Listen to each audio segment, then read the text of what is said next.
মক্কার কাফেররা দেখে কোনোভাবে আল্লাহর নবীকে ঠেকাতে পারে না। শেষ পর্যন্ত তারা খাত্তাবের ছেলে ওমরের বাড়িতে গেছে বিশাল বাহিনী নিয়ে। আবু জেহেল, আবু লাহাব, উতবা, শাইবা, ওলীদ ইবনে মুগীরারা খাত্তাবের ছেলে ওমরের বাড়িতে গেছে। যে বলে, ওমর শোনো শোনো, তুমি হলো আমাদের সবচেয়ে বড় নেতা, তুমি হলো শক্তিশালী সাহসী যুবক, আমরা তোমার কাছে একটা বিপদে পড়ে এসেছি। ওমর বলে, কি বিপদ বলো?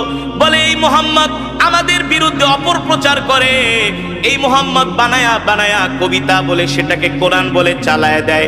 ওমর বলো, আমরা তো মুহাম্মদের এই কর্মকাণ্ড মেনে নিতে পারি না। বলেন নাউজুবিল্লাহ। ওমর ছিলেন বুদ্ধিমান, জ্ঞানী। ওমর ছিলেন, এ কারণে একটা প্রবাদ বাক্য আছে, মূর্খ বন্ধুর চেয়ে শিক্ষিত শত্রুও ভালো। আবু জেহেল আগে ছিল শিক্ষিত, এখন হয়ে গেছে মূর্খ। কারণ ছিলেন আবাল হেকাম, হেকমতের অধিকারী, জ্ঞানের বাবা, এখন হয়ে গেছেন মূর্খের বাবা আবু জেহেল।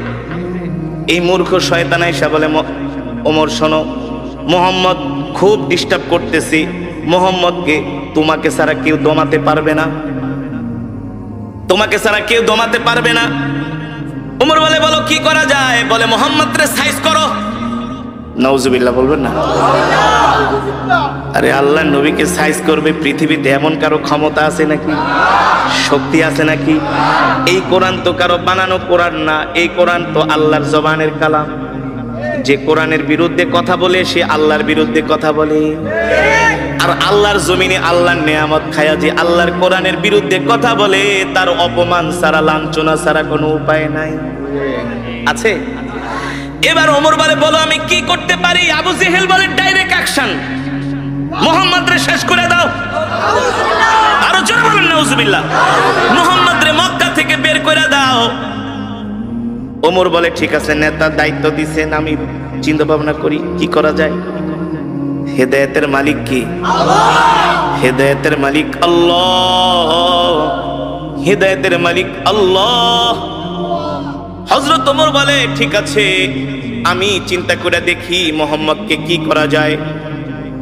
হযরত ওমরের মন খারাপ, চিন্তা করতেছে কি করা যায়। আবু জেহেলের কথা শুনবে, আবু জেহেলের কথা শুনে কি আল্লাহ নবীকে অপমান করবে না কি করবে?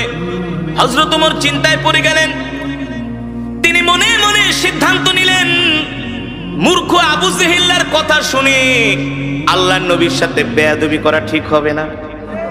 তিনি শিক্ষিত মানুষ, মনে মনে ভাবতেছে, একটা কাজ করি, আগে যাই আমি নিজের চোখে মুহাম্মদকে একটু অবজারভেশন করি। আমি